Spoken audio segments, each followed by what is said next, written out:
Good evening, Barbadians. Good evening to those in Dominica. Good evening to whoever is listening to us via this stream. On our screen, you should have just seen the RSS plane land in Dominica. I would have seen it take off from the Grantley Adams International Airport and on its way with 6 boxes of vaccines to the people of the Commonwealth of Dominica and to my brother, Prime Minister Roosevelt Skerritt. And we will have him joining me later on in this press briefing. But I just want to be able to give this briefing context because what you see with the RSS plane is in fact the shipment of vaccines that would have come in from the government and people of India in thanking, with the thanks of Prime Minister Modi for ensuring that the people of the Commonwealth of Dominica and Barbados would have received vaccines. Fellow Barbadians, I'm sure that you would have heard us talk about it over the course of the last week or so, but I'm pleased tonight to be able to confirm that the government and people of Barbados took possession just under an hour ago of 9 boxes of vaccines, 100,000 doses of vaccines for 50,000 persons of the vaccine, the Oxford AstraZeneca vaccine, to aid in our battle with COVID-19. I believe the official name is Covishield. These are parts of the first batch of a potential 200,000 doses for Barbados. We are asking and hoping that we can purchase the remaining 100,000 from the government and people of India. And of course, the 70,000 doses which you see will come off the plane in Dominica very shortly are for the people of Dominica. And they too would expect, hopefully, that they too can get a second batch in a few weeks or 6 to 8 weeks if possible.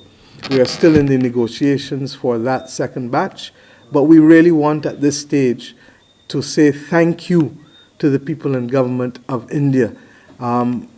Truly, this has been a very special moment for our people.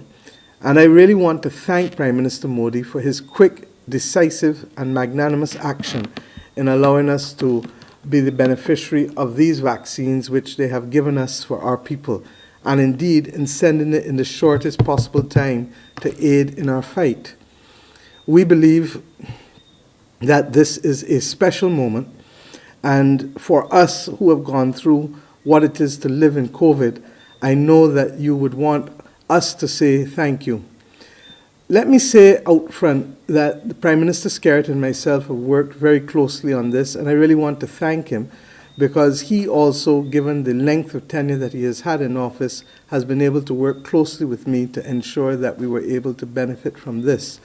But as we benefit, we've also agreed that members of the OECS and indeed in Barbados's case, Trinidad and Guyana, who have helped us over the course of the last year, believe you me, nobody has gone through this without seeking assistance. And therefore, both of us have agreed that some of the vaccines which we have received will go to our brothers and sisters in those territories within the OECS, with Dominica taking care of some, Barbados doing some, and Trinidad and Guyana as a result of the work that has been done closely with our people in Barbados.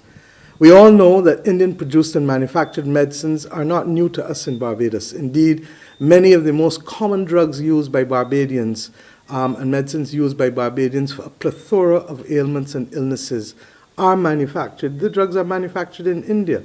And therefore, this is a relationship that we have had for a very long time. India has indeed distinguished itself as one of the world's most accomplished pharmaceutical industries, manufacturers rather, and it has served millions and hundreds of millions of people across the developing world and the developed world as well. Our confidence in the skill, the science, and the standards of the manufacturers in India is unshakable given our relationship of using their products for considerable periods of time. And we all know that our country, people and states who in our time of need and darkest hour come willingly to our assistance, and this is one of these such moments. If there was a time at which we Barbadians needed friends to be here for us, then it is this moment in time. And let me give it context. The government of India became one of the first countries in the world to recognize our nation on the 30th of November 1966. And what may not be known either by Barbadians or Indians 55 years almost later is that the very chair, the very ornate and magnificent chair in which our Speaker sits in our Parliament, which, as you know, is the third oldest Parliament in the Commonwealth, was given to us by the government and people of India. And indeed, in November last year, we received a similar donation of $100,000 from the Indian government through the Honorary Consul here, Dr. Mohini Harris, who will speak to you shortly, as well as a commitment which has now been agreed for $675,000 to purchase additional materials to assist us in the battle against COVID, and that has come from the India-UN Partnership Development Fund. The $100,000 that we received in November was to allow us to buy PPE for the workers in our country to be able to face the battle of COVID. So this is not a singular experience of cooperation between us and the government of people of India. This is a continued set of cooperation. And indeed, when the CARICOM countries met with Prime Minister Modi at the UN General Assembly in New York City in September 2019, we were able to continue to cement that very deep relationship between India and the people of the region. So, with respect to what else we have here, before I come on to the discussion on the vaccines, I'd just like to invite Mrs. Mohini Harris to speak to you for 2 minutes on behalf of the government and people of India. Dr. Harris, as I indicated to you, is in fact the Honorary Consul who is now demitting office for the government of India. Thank you. Dr. Harris.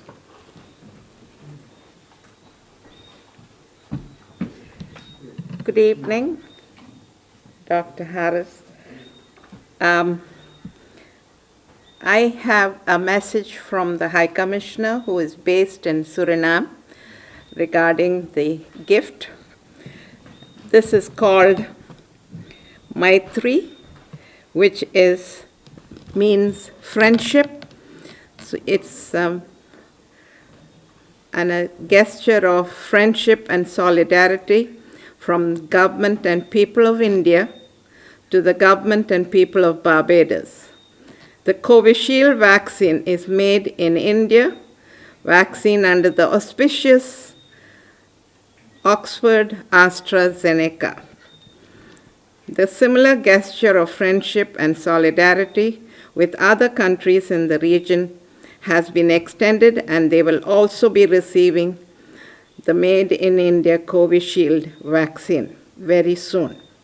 As you are aware, Prime Minister of India, His Excellency Mr. Narendra Modi, had received the request from Honorable Prime Minister of Barbados and approved 100,000 doses of Covishield, which was delivered today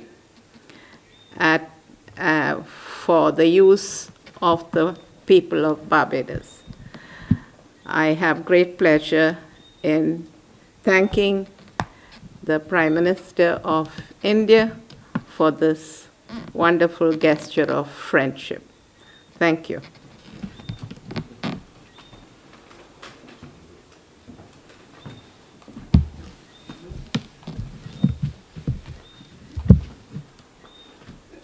Thank you very much, Dr. Harris.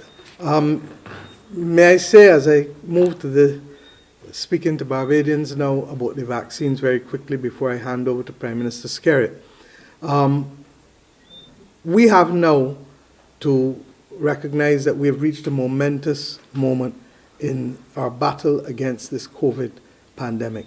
We have been fighting this for just under a year actively, but we have been prepared for it for 13 months with Minister Bostic, who is with me tonight, and I salute him and the medical teams who have kept Barbados afloat over the course of these last 13 months, to say to you that we have turned every stone to get these vaccines here because we want to be able to protect the people of this country, just as we want the world to protect itself by ensuring that we will have as many people vaccinated so that the world can turn the corner on COVID-19.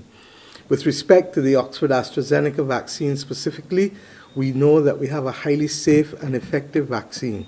These are not my words, but the words of thousands of key scientists and medical experts across the world. It has gone through the most rigorous testing and approval protocols, and is currently being safely administered in hundreds of, for hundreds, thousands of people, whether in Europe, Asia, South America, and Africa. We have had some discussions recently, but even with all of the vaccines that exist, we are likely to have a period of time where boosters are going to be required, because we are fundamentally in a race against time with respect to variations and mutations of the vaccine.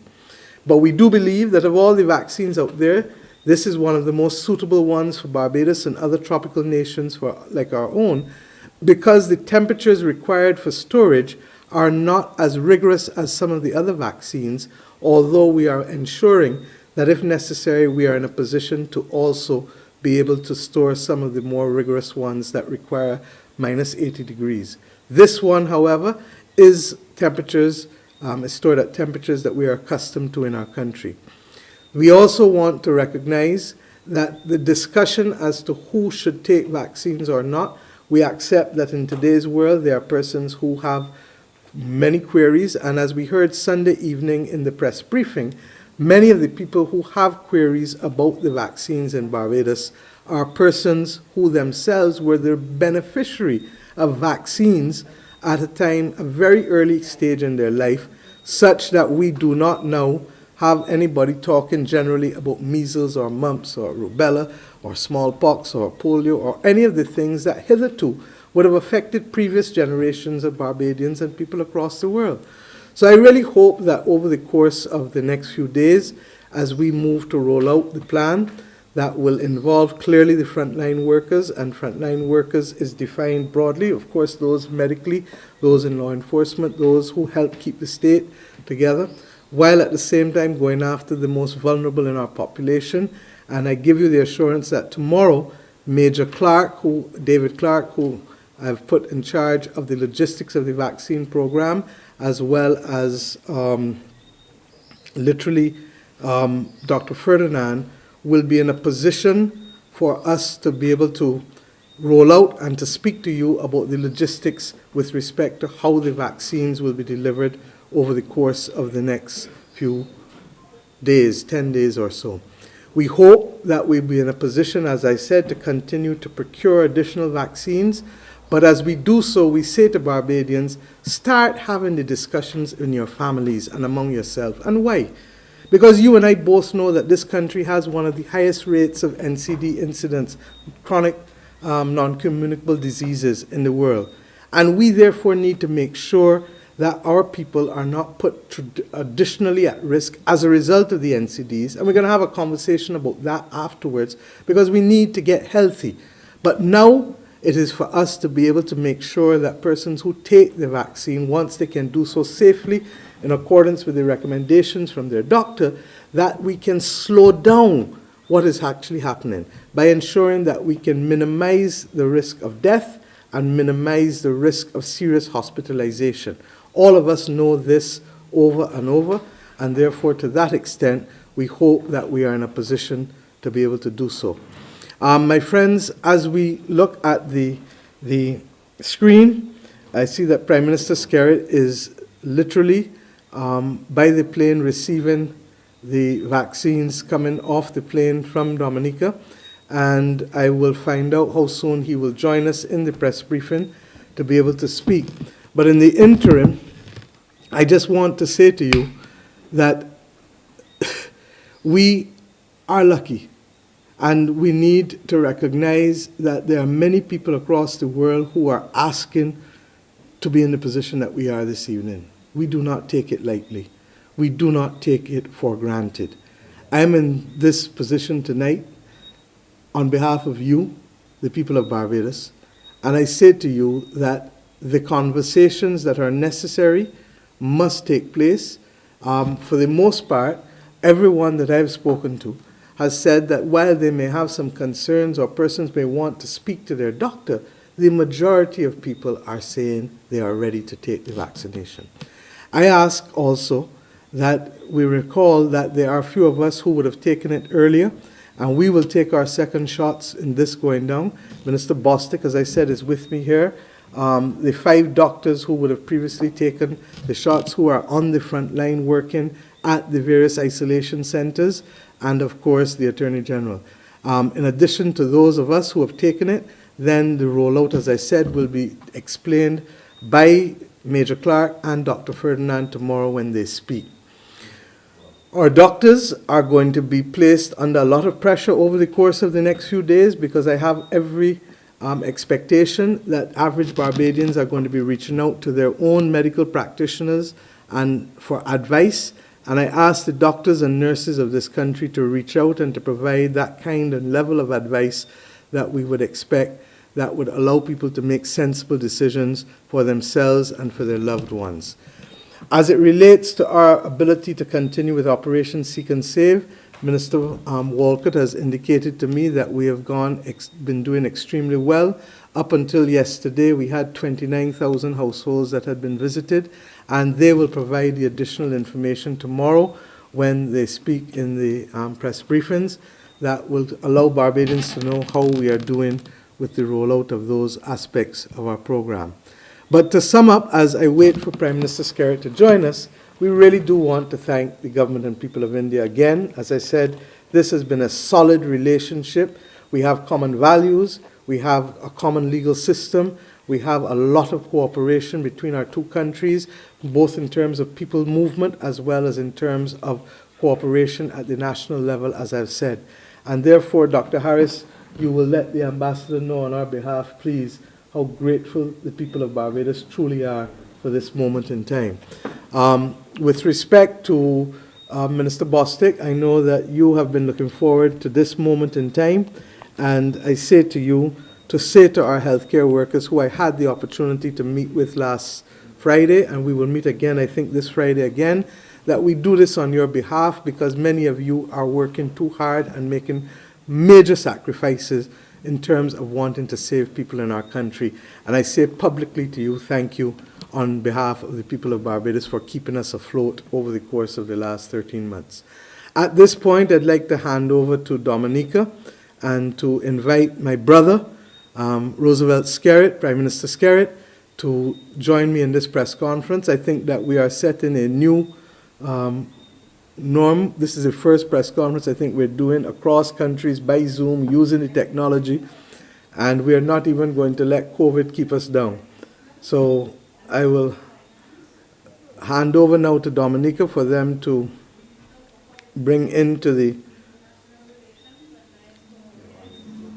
Honorable Ken Edwards, the Acting Minister for Health, Wellness and New Health Investments, other honorable members of Cabinet, Permanent Secretaries, Mrs. Henderson from the Office of the Prime Minister, Mrs. Daly, Permanent Secretary in the Ministry of Foreign Affairs, other senior officials, staff of the various ministries, members of the media, the listening public, a pleasant good evening to all. Before I proceed with our welcome remarks, since the Honorable Minister has another engagement, I know he has been occupied for the whole day with just ending Cabinet. We're going to allow the Honorable Prime Minister to speak, to give remarks, and then we'll continue to with the rest of the program. Honorable Minister.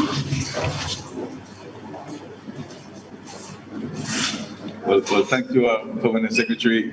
I am, in fact,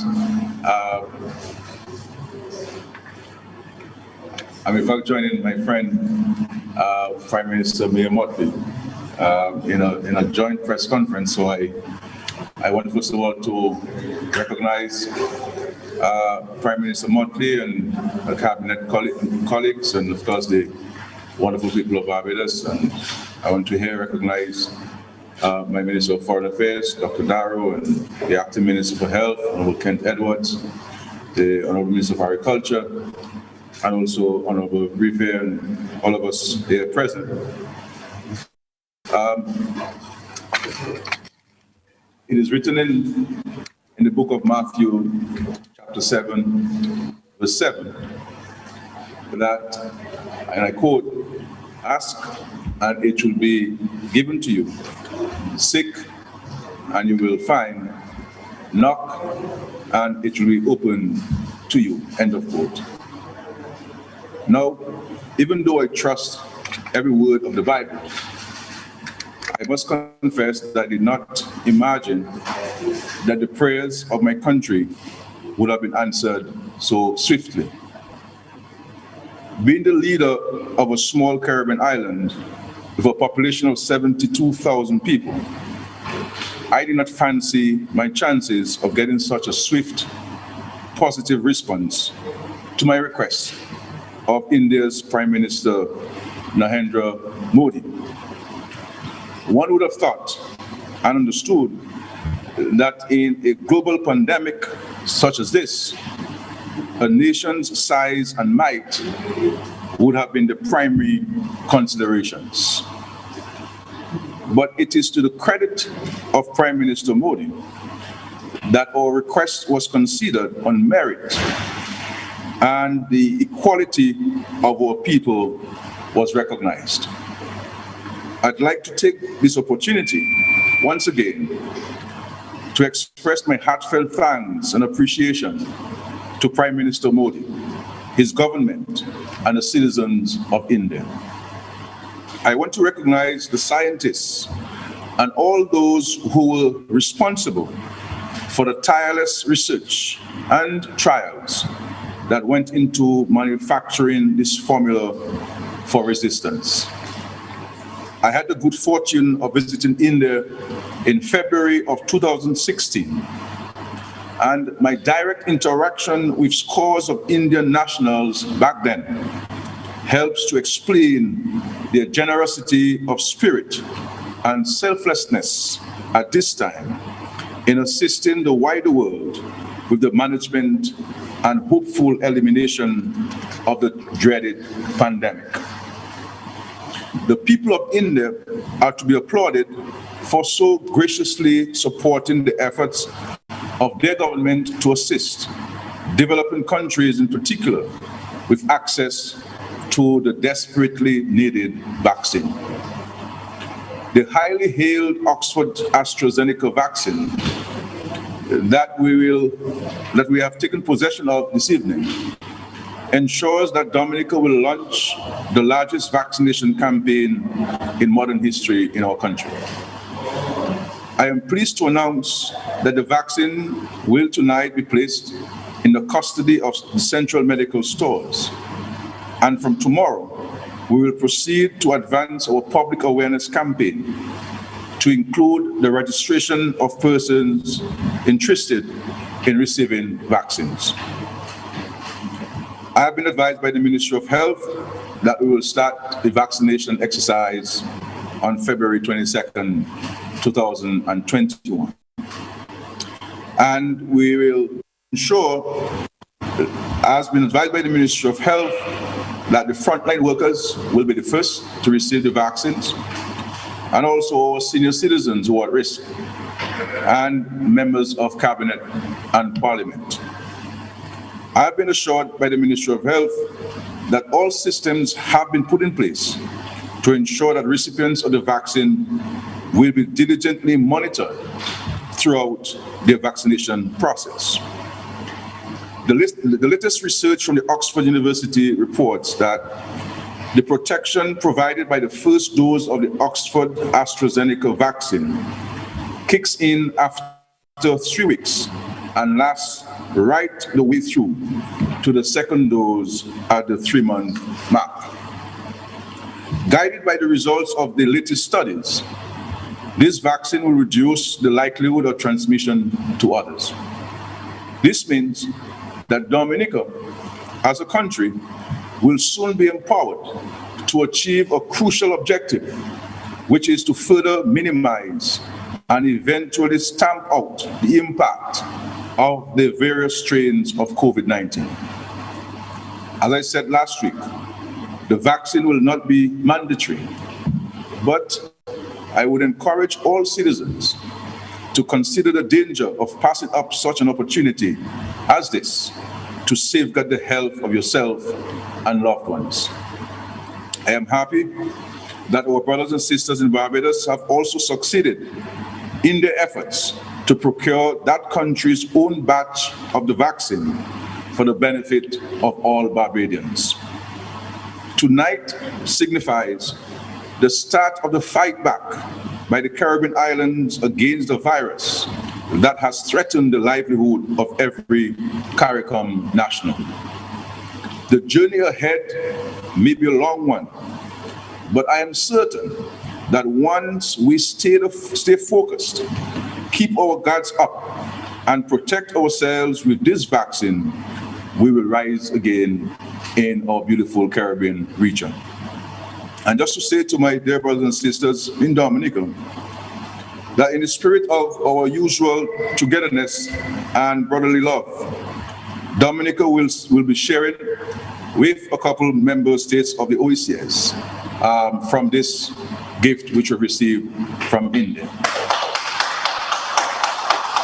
And so arrangements will be made to have some of the vaccines airlifted as early as Thursday to some of our brothers and sisters so that their frontline workers can be vaccinated in our effort to stamping out this dreaded virus. And I want to commend the efforts of the Prime Minister of Barbados for ensuring that the people of Barbados could also receive, as I said, these vaccines. But words cannot express our profound gratitude to the government of India, and indeed the Prime Minister of India, for this most generous gift. And certainly history will record that contribution, and generations to come shall remember the contribution of the people of India and the Prime Minister of India. So I wish our countries well. I wish our region well. It's important that all of us, every one of us, continue to adhere to the protocols as we work together to stamp out this dreaded virus. May God bless our efforts. Thank you very much.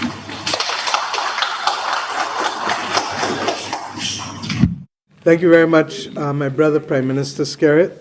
And I'd like to repeat at this point my gratitude. I'd like to repeat my gratitude to the government and people of India, as I said. As I reflected on it, it wasn't only the Speaker's chair that was given to us on independence, but it is also the cabinet table in our cabinet room that was also given to us by the government and people of India.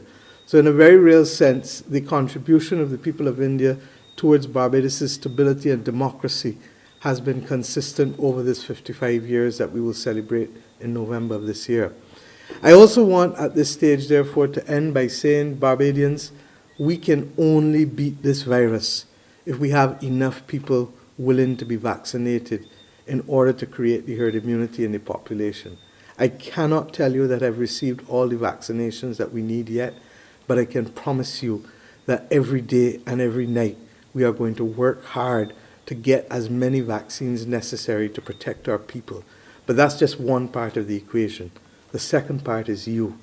And I ask each of you tonight to start the conversations in your families, with your friends, with your work colleagues, and to begin to recognize that a lot of the fake news and a lot of the conspiracy theories are designed to be able to undermine this effort.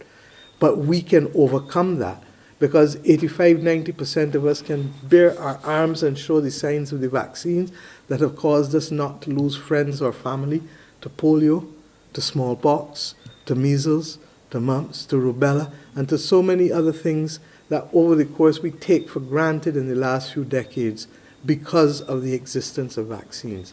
Is there a risk in life? There's a risk with everything. There's a risk to talk. There's a risk to cross the road. There's a risk to do everything. But in life as human beings, we manage risk. And I ask Barbadians, therefore, to start that conversation from tonight. There is a study that will also be shared that shows that there are legitimate concerns and questions, and the public education program will be rolled out while we start to deal with some of the frontline workers. And I hope that ultimately Barbados and Dominica and the Caribbean can be an example to the rest of the world about how you cooperate, and even when you have a little, how you share and how you work together.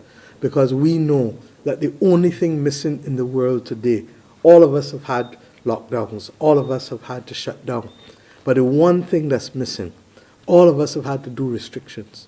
The one thing that's missing is global coordination in the things that we do to shut down or to coordinate how we treat the virus and how we distribute vaccines.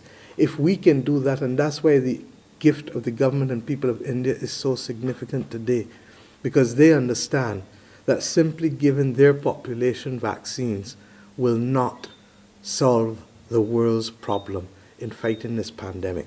And I say so conscious that I carry responsibility as chair, as I told you, for the slow motion pandemic, which is in fact the one that we have, our young people have to be wary of, because if we don't deal with that, we are going to see more and more instability globally as we go forward. So my friends, good night. Your government will fight and claw every day to ensure that we can have enough vaccines. But until such time, this first batch for 50,000 people, minus the few that we're going to have to deal with, is there to start.